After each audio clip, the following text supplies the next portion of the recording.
Thanks for joining me for another Blunt Business on CannabisRadio.com. Really appreciate all of you joining us. My next guest has created a think tank that designs disaster-proof human environments using biomimicry and low-cost, high-yield protocols. She's a frequent speaker at global events and topics ranging from redesigning to rewilding the built environments to the future of psychedelics, to the role of permaculture in preventing natural disasters. What got our guest's attention to grassroots marketing is because she wrote and talked about the future of cannabis cultivation, getting sustainable or going up in smoke. And with me right now is the founder of New Climate Culture, Eloisa Lewis. Eloisa, thanks for being on. Thanks so much, Pasco. My pleasure. So I'm curious about what you say. You make the mention there are environmental implications to cannabis cultivation from water demands and the billions of liters related to indoor grows, to farming and public on public and tribal lands, endangering aquatic and wildlife with ozone implications. Now, we talked to a number of companies, especially in California, say in Arizona, or in Florida, where they've done a lot of things where various methods of cultivation, aquaponics, or just what water is being used to irrigate. I think of one company that uses Mount Shasta and the snow melt to irrigate their plants, things like that. And various other companies that do not want to use organic, anything that's pesticides, anything that's just in there, besides what cannabis control boards will say you can't have any pesticides. There's a lot of policing over that as well. So this call to action, talk to me about what you're telling about creating climate smart, low cost, high yield alternatives for cannabis cultivation. Sure. So basically, the cannabis industry, just like any industry, is full of people who have different needs and beliefs about how any given crop should be cultivated. And I think that we're in this moment historically where we have access to a huge array of options of how we cultivate the crop and how we process it, how we distribute it. And I'm someone who's a corporate climate consultant. So that means I'm looking at an entire business enterprise and really auditing to make sure that we don't have mistakes and unnecessary impacts where we can eliminate them. So usually that is where we're cutting out the most costs, is by creating higher efficiency and also just literally eliminating costs that might be directly impacting the environment in a negative manner, because these things are available. I mean, people make their business every day off of toxic solutions or toxic products and sell them as if they're not. So that's what my expertise is really about, is getting into a corporation or an enterprise and being the person who is able to help educate so that business owners and farmers can make better decisions about their supply chain. So that looks like, this is a detailed process and project, and we start by looking at things like, where are you sourcing your water from? Because harvesting rainwater is going to be the most sustainable thing to do.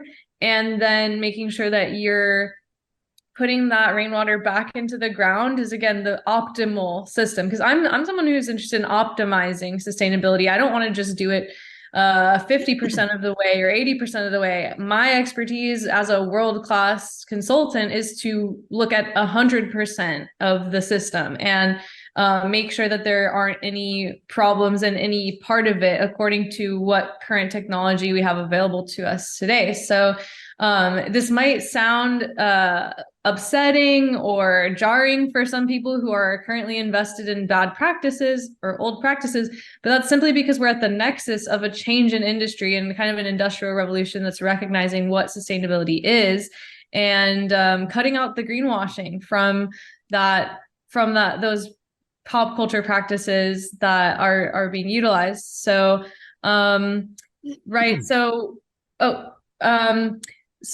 just a couple of things real quick, just to unpack.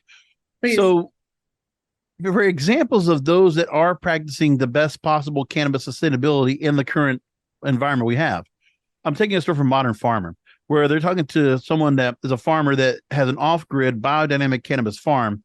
And what he did to put sustainability into the facet of the company was powering the greenhouse with on-site solar panels, natural pest control instead of synthetics. Products are sold in recyclable, 99% free, plastic-free packaging. But on top of that, there has been there are people that can do what they can do on their own to foster sustainability, but there's also been a lack of research on sustainability because of the federal legal acts status. So there's an array of environmental impacts, and you mentioned one of those being water. And within the same greenhouse, cannabis is water intensive. You made that point very clear. And each plant requires between 5 and 6 gallons of water per day, twice of that of other commodity crops. And irrigated agriculture in California already accounts for 70 to 80% of all water consumption. In a market that they don't have that much water to work with anyway, they have issues with restrictions. They don't have that much rainfall. There's issues with that where, because of the environment that they're given, it's very arid, not a lot of moisture. What do you say to those that are considering the climates they're in and what they're able to go and do to foster sustainability in their grows? Well, when it comes to water, again, the most important thing actually is growing outdoors. So not only are we collecting the rainwater, which is only step one of a system, because all systems are circular. So that means they have a life cycle. They have many steps in them. So, okay, sourcing your water from a sustainable source is important, but then where you're putting the water is doubly important. So growing outdoors allows us to refill our aquifers and refill our groundwater, replenish our groundwater, which will increase biodiversity in our region. And that is what is going to draw more water into the region, because trees create rain, not the other way around. So when you have more plants and more greenery in your ecosystem, in your bioregion that you're cultivating, and you're literally trees, cannabis trees, outdoors are going to, through the process of physics, call water into that region and create a cooler microclimate. So this is really about restoring our relationship with nature. And, like you said, maybe an off-grid farmer outdoors is contributing to that, because they're able to restore that relationship with the plant and the ecosystem, so that you're going to do that very thing. You're going to sequester carbon back into the soil at the highest degree of efficiency, because you're not going to be able to do that in an indoor grow operation. You're not going to be sequestering carbon by the scale that we need to for this planet indoors. And that's simply because the technology for that is in the soil. And you're not going to be able to have, it's just by nature of being indoors or aquaponic or anything like that, you are reducing the system instead of enhancing it. So I know that recently I was interviewed by a group called Boulder Weekly about this, and I'm pulling up the report in front of me now because it's an interesting statistic.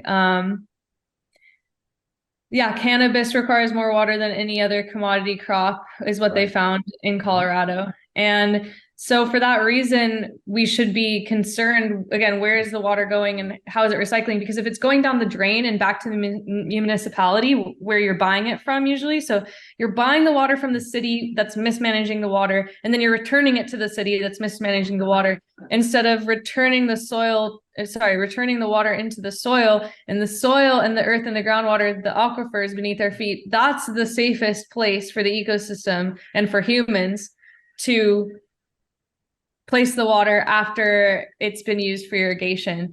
Of course, wetter soils are also going to prevent against wildfires and other natural disasters. Now, what about the option of where, and the same farmer, I'm taking from another story, what they did was built out 2 wells drawing from an underground aquifer. Is that an option that a lot of places like these that are outsourcing too much water, if they were able to go ahead and build wells to draw from?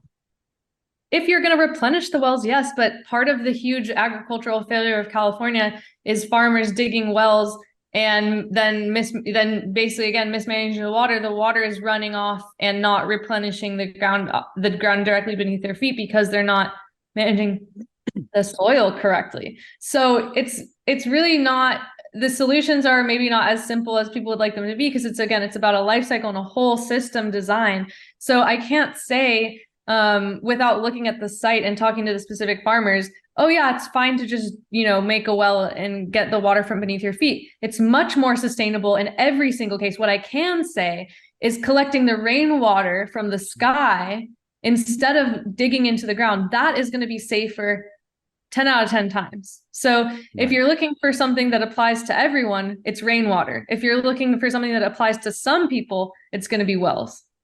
Now, among the alternatives we've already talked about, growing outdoors instead of indoors, harvesting rainwater for cultivation and extraction, and reducing impact on groundwater supply. The other thing you brought up here is polyculturalizing.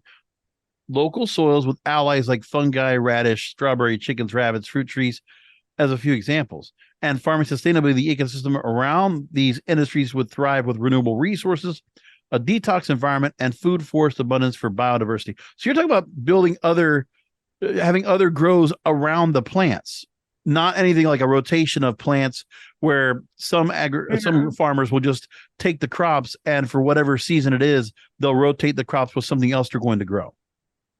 Well, yeah, we found through research, and specifically the research that I'm quoting here is with the group Jadam and KNF out of Korea. Mm-hmm. They have proven that tilling the soil is less effective and ineffective, again, for sequestering carbon, creating the most resilient genetics and highest quality soils. The higher quality the soil, that's why we need the polyculture, because the polyculture is going to create a more biodiverse, rich soil, including, what decomposes in a cover crop. So a cover crop is different than a crop rotation. So when we're enhancing the soil, that is what's going to sequester the most carbon, but also create the most pesticide resistance. There's natural ways to create resistance to pesticide, again, through just creating a highly living immune boosting probiotic soil. A soil is a living thing that needs to eat itself. So that's what we're doing when we're creating a polyculture. We're creating food for the soil. Just like you don't want to necessarily eat one thing for the rest of your life. You don't want to just eat eggs for the rest of your life. You want to eat eggs and vegetable and meat and grains and different. You want to have a diverse diet so you can absorb all these different nutrients, since all the different nutrients and minerals are going to function and provide different functional aspects for your organs. It's like the same thing with the soil. We need to create a super probiotic functional soil in order to enhance our medicine, being the cannabis, or our material being the hemp cannabis. And we're good in terms of cutting costs. So you're going to cut costs because long term you're not going to have to buy fertilizer anymore, because your system's going to fertilize itself very quickly. And then your pesticides are also going to be able to be sourced and created locally using these Jadam and KNF techniques. And you're not going to have to order fertilizers or pesticides off of Amazon or whatever website anymore, and they're not going to transport, releasing more carbon into the atmosphere as they transport, because you're going to be able to go to your Home Depot, get some buckets from the Home Depot, and start mixing your own cultures from very simple ingredients that you can source locally. And then, of course, you can create an income stream because you can sell that stuff to local farmers across any farming industry. So if you're making local indigenous, fertilizer and organic pesticide, then now you've just created a micro business alongside your cannabis business where you can supply that to people growing lettuce or mangoes or what have you, according to your region, immediately, or even just local gardeners. Now you're a supply for anyone who has a local permaculture garden or backyard garden or community garden, and they can come and learn how to make that stuff from you in a workshop, or they can buy it directly from you if you have the capacity to produce it for, beyond just your own farm. And that's really, again, how we're going to connect and cause a shift across the agricultural industry. Really, an agricultural revolution relies on people in their own bioregion taking up these new techniques and then sharing it with the immediate community as much as possible. Now, one of the other points you made that really caught my eye was talking about using glass packaging, fungi-based, or plant-based compostable packaging instead of anything plastic. So talking about the advantages there about trying to go for something much more compostable, recyclable. Talk to me about that. Yeah, we're just looking again. Everything has a life cycle, and so we want things to transform quickly back into the environment in a non-toxic manner. Plastic, we know, releases toxins into our soil, which then in turn will absorb into the crops that we're consuming and wearing and using as materials, whether that's as insulation in our house or clothing on our bodies or vegetables in our garden. So in order to remediate all the toxic chemicals that we've combined and created and dispersed across the planet, we have to stop sourcing them, because as long as we're sourcing plastic, producers will continue to make it, because that's the nature of capitalism. Where there's demand, there's supply. So that's the problem, is that, like, you know, we're addicted to plastic, and we need to transition away from it again. We've used it, it's been useful, and now we need to outgrow it because we've found it's obsolete. And again, toxic. So really, there's all these other micro businesses. Like, maybe if you do have a cannabis business and you have the ability to create a mushroom business on the side, then you could create canna containers with your mushroom business, and you're already in the cannabis industry. And so you can scale that company right up and start serving the cannabis community with sterile and whatever government requirements necessary, child-proof containers, growing mycelium or growing algae or using glass again, because glass and recycled metals. So all of these things are for the purpose of, when that object decays, because it's going to end up somewhere someday, whether that's in a landfill or underneath your house or wherever it ends up, or in the ocean, it's going to decay and decompose and it's going to transform. And we need to make the least toxic mode for these containers and these packaging in the distribution of our agricultural goods, for the purpose of, when I receive, every day I go to the grocery store, I go to I'm here in Quebec, we have this place called SQDC. That's where you buy cannabis. The government owns the cannabis industry. So you go to a government-owned shop and you buy cannabis there. And when I go, it's going to come in a plastic container. So they do have a recycling program, but regardless, plastic is toxic at every stage of extraction to recycling. There's just no way around it. You're going to be releasing toxins into the air or water. Well, that was one of the issues in the government when they had Health Canada and the control board there, about the issues where the limitations of packaging, branding, they were set to a certain list of standards that they had to go and use, and that part of it was the plastic. There wasn't much wiggle room around it. Exactly. I mean, if our governments are demanding us to use plastic, then our governments are demanding us to poison ourselves. So that's really the problem. Like, if somebody claims, whether that's a government, a corporation, or your neighbor, if somebody is claiming, oh, the only way we can possibly do this medicine or this product or whatever is via plastic, I simply believe that's a lack of imagination, and that's a lie. It's just, it doesn't make any sense that the only solution to our problems would involve poisoning ourselves. Now, Eloisa, that's one of the things that whenever we get federal legalization here, hopefully as just oversight and nothing more in the U.S., 3 to 5 years down the line, other states might have not been given too much issues and guidance on that. I haven't really checked too much about sustainability standards when it comes to what states ask for. Everything's been more about social equity, more about just finding getting startups to get up off the ground, more than there is the compliance issues when it comes to cultivation. I'm always a proponent when it comes to compliance that a lot of people have been talking and carrying the flag for good manufacturing practices, which is standard among other major sectors, consumer packaged goods and the like, which I agree is this course of action. Might be the most paperwork, might be the most thing to be done, but that's where I would go when it comes to compliance. Now, the government being able to intervene and say, oh, we're going to use plastic. Now, let's talk about the corporations, because there's a story from Canatech today I took about this, where they said, well, when it comes to sustainability, to meet the rising demand of sustainability, efficient cultivation methods are crucial. And they're talking about automation or AI powered monitoring systems, hydroponic setups, and precision nutrient delivery, all essential components of these innovative systems. So throw AI as a solution. What do you think? I think that the first thing that comes to mind is, who does that benefit? Because it seems like that's going to benefit the people who are selling the equipment for the aquaponics, the AI the most. Yes, yes. And so that is my concern, is that, first of all, AI and software technology, internet technology, everything that relies on basically modern computing is also super energy and water intensive. So I think that these industries are invested in their own life, in their own longevity, and they will say almost anything to protect themselves and their supremacy in the marketplace.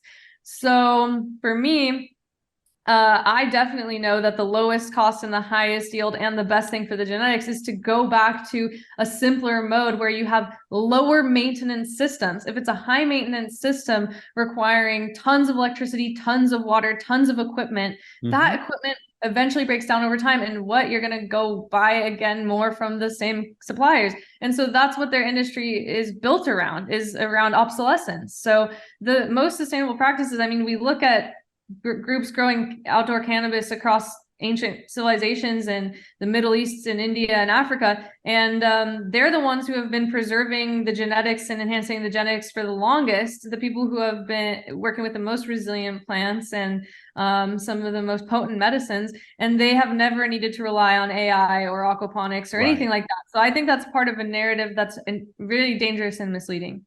Whatever they can do to get rid of the human component. And by the way, Hollywood right now, as we record, is still in the middle of an actors and writers strike, where AI is one of the major culprits right now that's going to hamper their industry for the future. Same thing can be happening here in this industry as well. So the website for you is newclimateculture.com. And for those that go to the website, give a little bit of background, if you can, on what you provide in terms of consulting and other issues, and what people can do to get involved.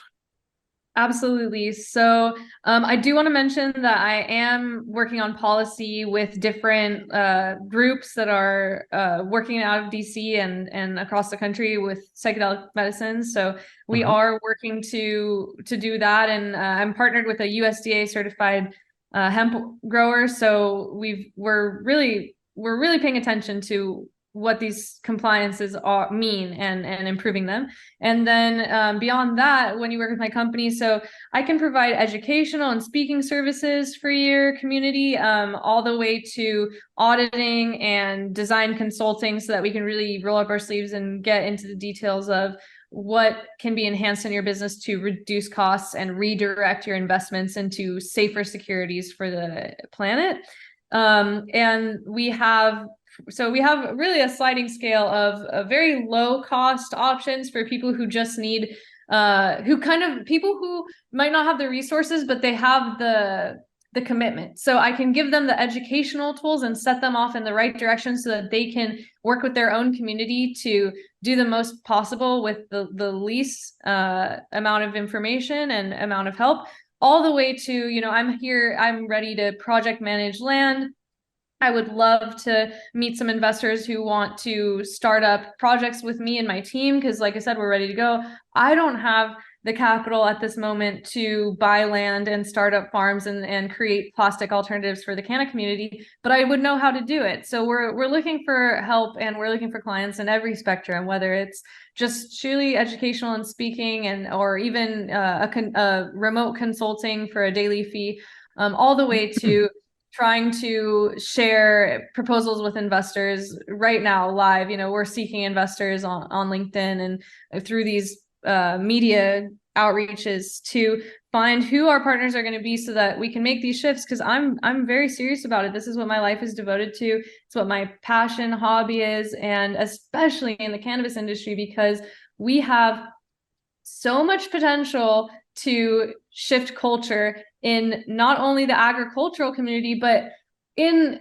the consumer community in general, and the culture of the United States and the culture of our different regions, because cannabis is not just a medicinal psychoactive or healing plant for the body, but it's a healing plant for the environment, as I said, because it's going to help increase biodiversity when it's farmed outdoors correctly.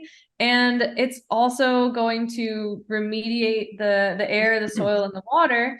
And furthermore, it's a sustainable resource material for clothing, for any cloth, any type of cloth, like a rug or a furniture or a clothing, anything that requires a natural, sustainable material like that can be cultivated with hemp, as well as it's a food. You know, we all know how healthy that hemp seeds and hemp is to eat, and it's also a material for industrial material for rope and for packaging and for so much else that we can have domestically, so that we're not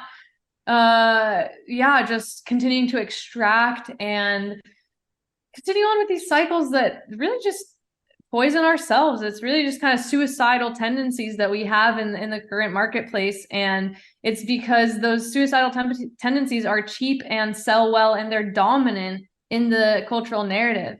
But rewriting the cultural narrative will require an investment, especially if people believe in industry and capitalism and they want that to succeed and thrive. Then what we have to do is redirect our investments. And I don't think that it's difficult. And I do think I'm here, people, planet, profit. So profit is the goal. Like I said, it's going to cut costs. It's going to be the best thing for the environment. And long term, you will outperform your competitors across every medium and measure.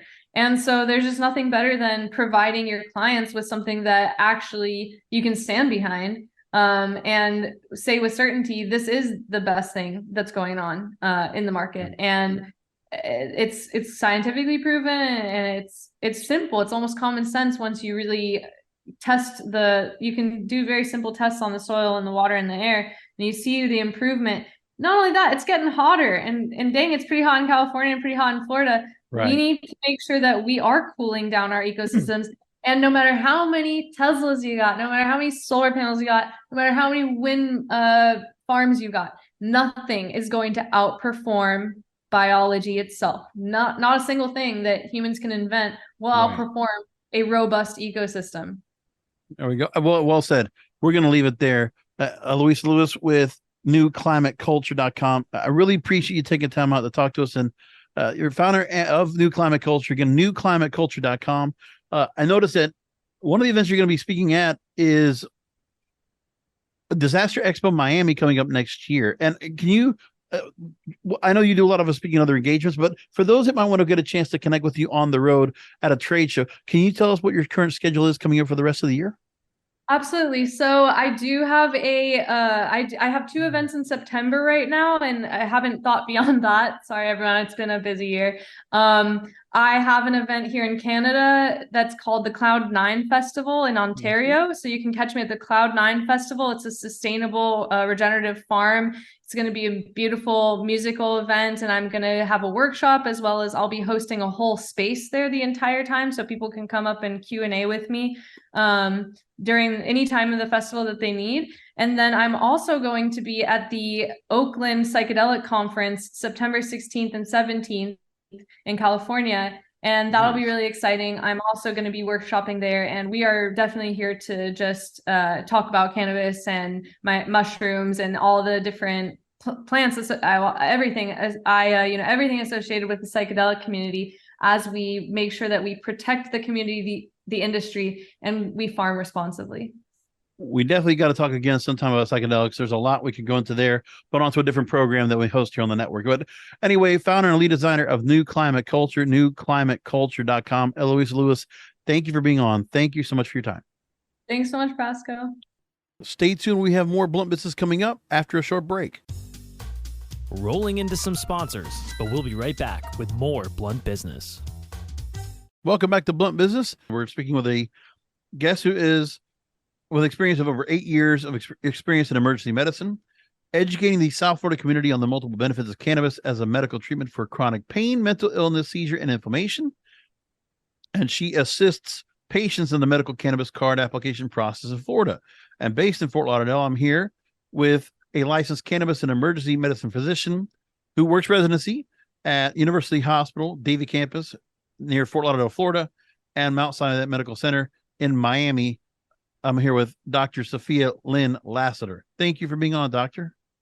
Thank you for having me. It's an honor and a pleasure to be here. I'm super passionate about my work, so I love sharing my experience and pitfalls and learning and education with everyone, so that way we can all move forward together. And the best part as well is that you're never always, you've been a medical professional that's been willing to go ahead and educate, because I see that you're very serious when it comes to fitness and nutrition as well. You're also studying in that and getting certification, and you decided to get yourself licensed into medical cannabis. That would have been right as the Florida medical cannabis program started.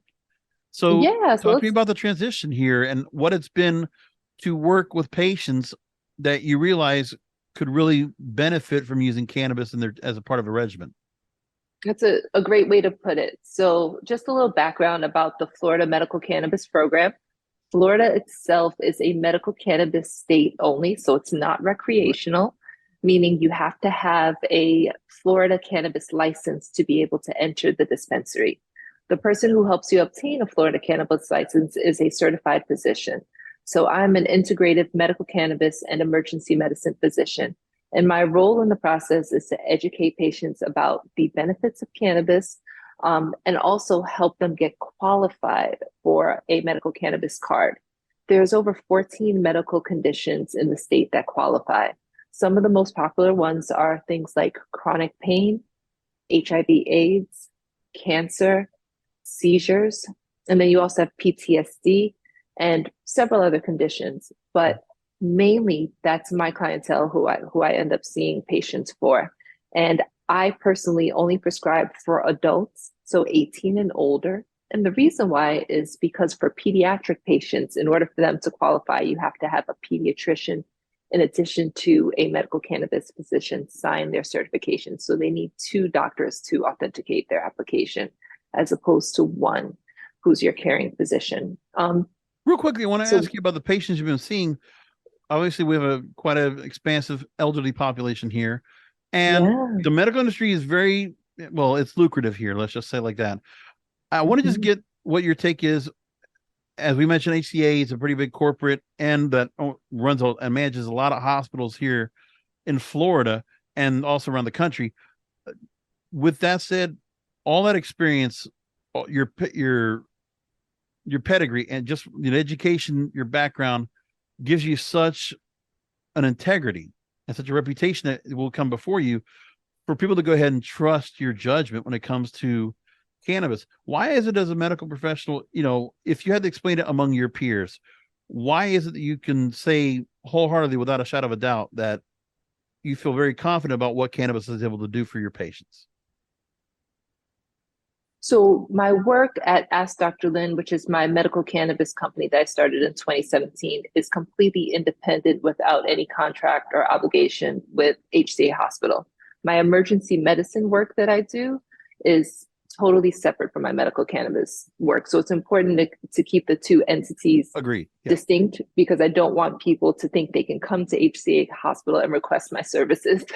You have to see me in my office in Aventura is the only way to get approved for your medical cannabis card. But my ER work, which I love dearly, has been a journey, because when I first started in emergency medicine, this was my first job down here in Florida after residency. And they were not very welcoming to the idea of medical cannabis. It was very new. It was new to South Florida. Physicians were never trained or learned in cannabis. Therefore, when they sought information, everything that they found online or in medical textbooks had a negative connotation, like don't use cannabis. Cannabis is a drug. Cannabis will make you unproductive. It's addictive. Those kind of concerns regarding cannabis, and it never spoke to the spirituality or the benefit of the plant.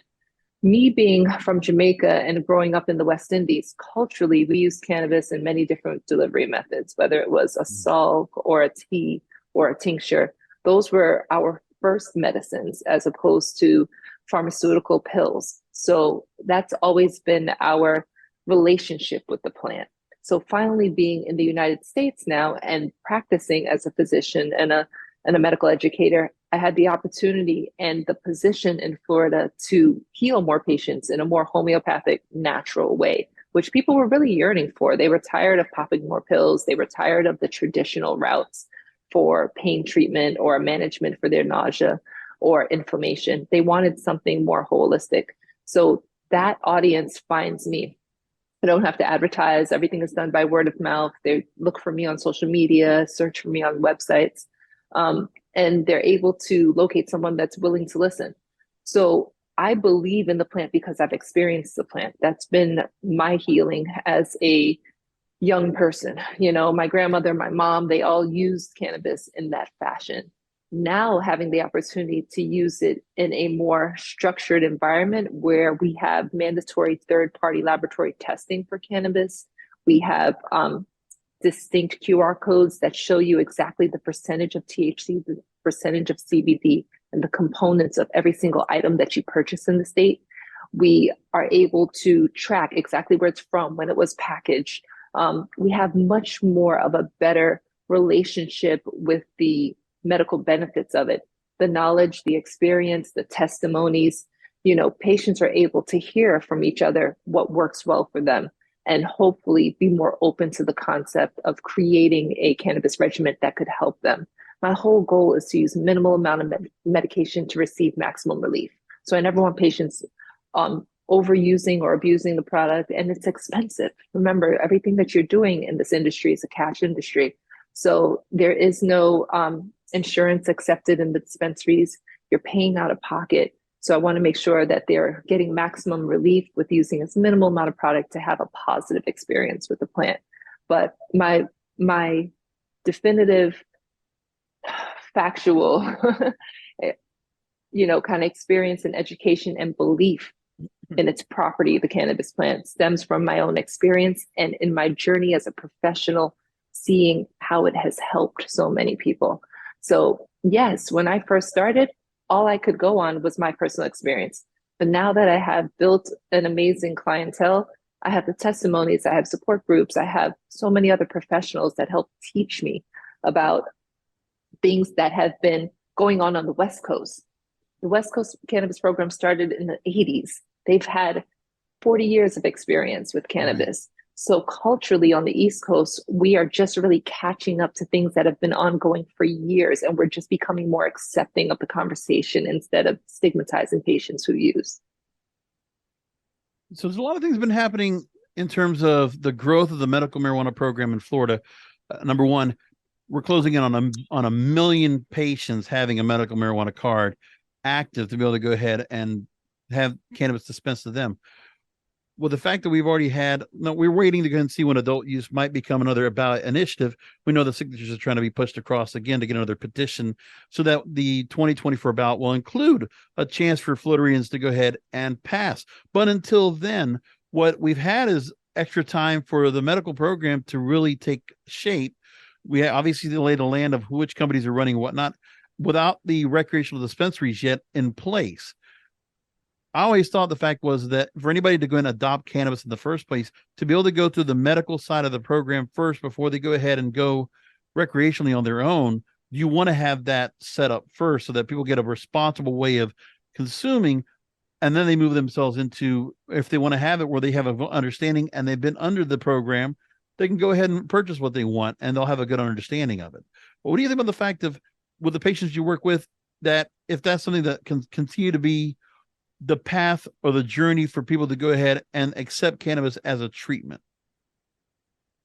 Good question, because a lot of states and physicians and companies are fearful that once a medical program transitions to recreational estate, will they lose their patient clientele, right? Will you lose your business, your income?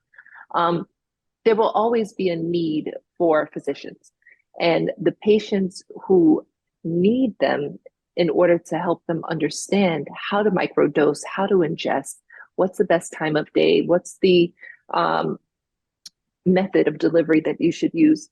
All of those teaching aspects can only come through your physician engagement because they're customizing what's best for you. It's not a general 2 puffs every 6 hours as needed for pain. I can't tell you that for every single person, because what if you have asthma or COPD. Maybe inhalation or flower is not the best delivery form for you. Maybe you should think about a tincture. Maybe you should think about an edible. What if you're managing with gastritis or stomach cancer? Edibles are not the best form of delivery. Maybe we should focus on something that is, going to be absorbed in a different route so that it doesn't affect your gastritis and make things worse. If you're dealing with just knee pain, why don't we consider adding on topicals directly to the knees so we can layer our treatment that way? But patients don't necessarily know that. They think I can only do this or only do that, or I can only take it once. All of the methods of delivery are complementary to each other. So you want to make sure that you're maximizing the benefits of being able to do that. And you understand that you can use throughout the day in different ways in order to help achieve relief. So there will always be a lane for physicians. Hopefully the language on the new proposals for recreational will include mandatory education. I don't know if that looks like a class. I don't know if that looks like a physician interaction one-on-one. But some type of mandatory education prior to purchasing. So that way you don't have patients with negative side effects because, say, they use cannabis with their blood thinners or with their hypertensive medication or with their diabetes medication. And, you're having hypoglycemia and you're having elevated blood pressures and you're having, metabolism issues with the blood thinners being less effective. The time of the day, the comprehensive medical history that you have, the current medications that you take, your lifestyle and job, all of those things are important to understand prior to using, because there is still risk with it. It's still federally illegal. So you have to make sure that you understand all those ramifications before, embarking on this journey. So that's the biggest part of our education. So I think we're always going to have a lane for physicians, and patients will have to decide what they need, if they want to experiment on their own and take that risk, or if they want to do it in a fashion that's more controlled with the regulation and the comfort of understanding, like I have somebody to reach back to if I have a question, if I have a concern, if I had a negative effect, because it is medication and all medications have side effects. We have this view of CBD and THC that it's heals everything, right? Because that's how the media has really projected cannabis and CBD and THC, that it's all healing, all well. But there are side effects. There's side effects of taking too much, like paranoia, like upset stomach, nausea, vomiting, palpitations, diaphoresis, and sweating. There's side effects to all of these medications. Understanding that you're dosing, the time of day that you're dosing, what you're consuming when you're dosing, if you're co-ingesting alcohol or other medications with it, there are side effects. So it's important to know your boundaries and your limits and how to medicate safely. Dr. Lynn, I want to ask you, there's a recent law that just came into play in the state of Florida. The Florida legislature passed House Bill 387, which is now expanding the use of telehealth for medical marijuana recertification. So for people that are, the existing requirement still stays in place that a physician must conduct an in-person physical exam of a patient before issuing an initial certification for medical marijuana use. And there's still a renewal process every 210 days or 30 weeks, but it can now be done by telehealth. So talk to me about, what do you think about this change up right here, so that it will be a much more streamlined process for those that are already on the medical marijuana program to stay on? And is that something that, do you feel like it's something that we, as medical professionals or as licensed cannabis providers, something that you can embrace? Thank you for that question. That's a very important distinction. It is for renewal patients. Correct. So your initial visit does require an in-person physical examination with your qualifying physician to get your card. And then you renew every 210 days or every 7 months. So when you go to renew your card and your certification and your recommendation for cannabis, the change in the law with Hospital 387 is that you can do it through telehealth visit instead of having to go into the office and have a physical examination, which is amazing. We did this during COVID. So this telehealth option for renewal certification is not new. It was set in place during COVID under emergency order because cannabis dispensaries were deemed medically necessary to maintain and be open to allow patients to access their medicine. So with that being a medical necessary entity, patients had to renew their scripts. And to minimize transmission of COVID and interaction, face-to-face interaction, they allowed for renewals to be done through telehealth. So we really stopped and paused on that when the world started to open back up in the last year. Right. So all we're doing is taking what we did in COVID and we're reenacting it and making it now a moving forward, a legal implementation for the state and for patients to be able to renew via telehealth. It's amazing. Honestly, the renewals are much less time than the initial certification. Right. It saves the patient the convenience of having to go to your physician.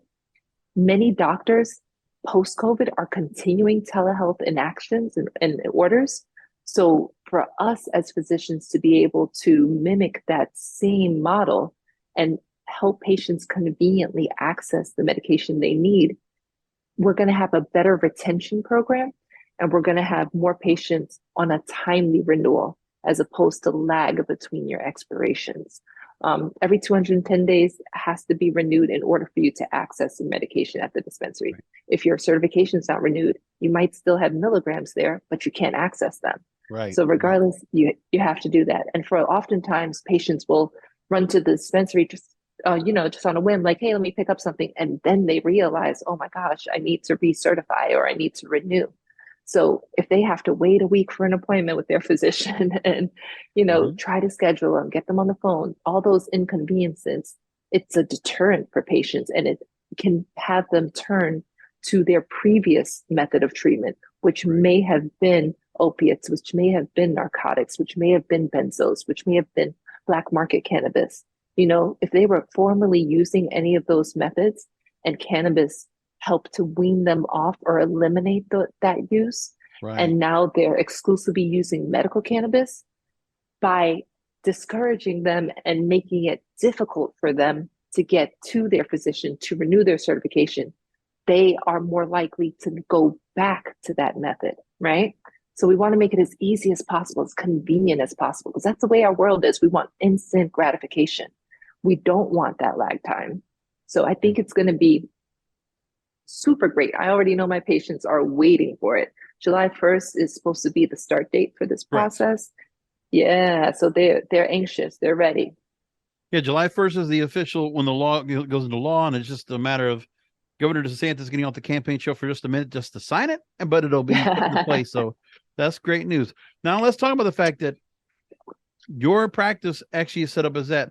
And Dr. Lynn, we've had only a chance for just a short amount of time to talk, but it's great to see someone like you here because I can already tell, like if I was in a good consultation with you, you definitely have the bedside manner, the compassionate caregiver vibe. That's what I get from you. And we need more people like you into this space. And it's really great to have you show such as a great example, a role model, as a standard for everybody else to be out there that, it's the level of quality care, the level of expertise and education from people like Dr. Lynn that really makes something special, this medical marijuana program in Florida. And let's talk about your website, Ask Dr. Lynn, askdrlyn.com. And so that's where people can go ahead and get into the process. So take a minute for those that want to go into the website and learn what they need to do to be able to go and contact you or your team to be able to get themselves in the state of Florida a medical marijuana card, or to be able to work with you on being able to get prescribed cannabis with their card. Absolutely. Thank you so much for that compliment, Brasco. I'm passionate about my work and I appreciate you seeing that and being able to share that with the audience. Thank you. So yes, website is www.askdrlyn, askdoctorlyn.com. Same for all my social media handles. Everything is universal at askdrlyn, askdoctorlyn. You can also call the office at 305-487-0902 to schedule an appointment. Really, when you go onto the website, everything is self-explanatory. You're going to click Get Started Now. You're going to take you to eVisit, which is a third-party HIPAA-regulated site that allows you to fill out your electronic patient medical record. I don't do anything on paper, so everything is electronic. So you got to be a little savvy. If you don't know how to navigate it, call our office. We'll walk you through the steps. Or if you have a family member that can help you navigate it, it's super straightforward. Set up a free account, enter your patient information, past medical history, allergies, current medications, the medical reason why you want to use cannabis, and it asks you a few questions about your experience and relationship with cannabis. From there, that will be in place to do your telehealth visit with me for your renewals. And we'll do a face-to-face visit. We'll go through everything that we've discussed on the electronic patient medical chart. We'll talk about our intention and our goals for treatment. And then we'll be able to customize a regimen that's going to work for you. So everybody has something different. For some patients, they benefit better from flower. For some patients, it's better for them to do tinctures or suppositories. So I kind of go through all the methods and teach you about the delivery methods. That's really the majority of the conversation, is the education about it. Once we finish that and we deem that you're able to be qualified, it's a same-day approval process for Florida residents. So I really try to get everyone approved within 24 hours of their visit with me.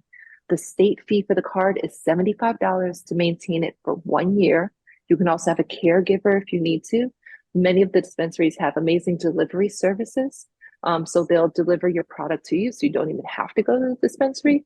But I always mandate for the first time that all the patients go into the dispensary, because I want them to see, touch, smell, feel, talk to our amazing bud tenders, and get one-on-one interaction to know this is where my product is coming from. This is the belief and the ethos of the company, and that way they can help choose where they want to get their options from.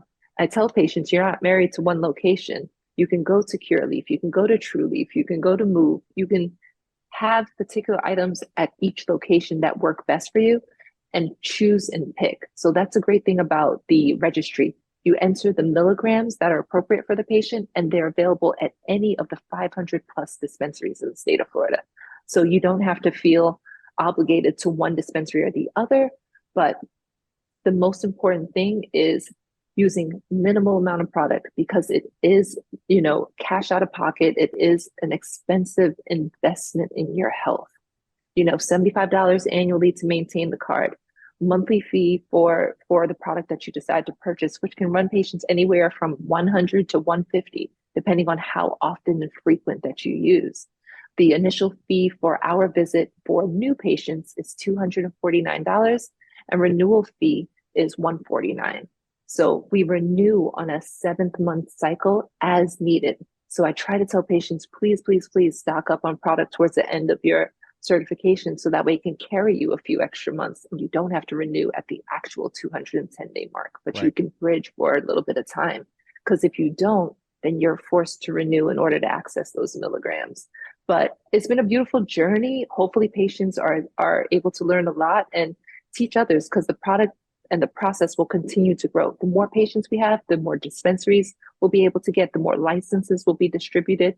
So it is, a graded process. So we have to invest as a state and show that we want this and support it. And with almost over 900,000 patients qualified in the state of Florida in 6 years, we're definitely demanding that we need access to this plant. So I'm proud of us, and I'm proud to be working in this industry, especially in Florida, that's had so much progress in the last 5-6 years.